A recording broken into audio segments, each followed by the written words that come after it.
नमस्कार मित्रांनो, स्वागत करतो आहे आपलं डॉक्टर श्रीकृष्ण हेल्थ केअरमध्ये. परत एकदा आलो आहे आपल्या भेटीला.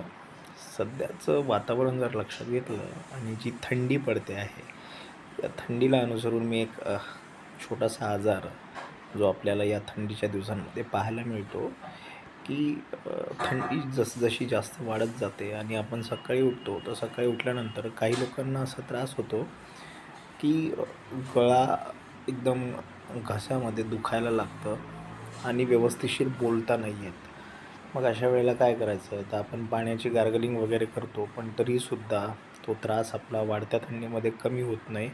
तो वारंवार वाढत जातो. तर यासाठी होमिओपॅथीमध्ये खूप चांगली औषध आहे. औषधीचं नाव आहे कॉस्टिकम 30.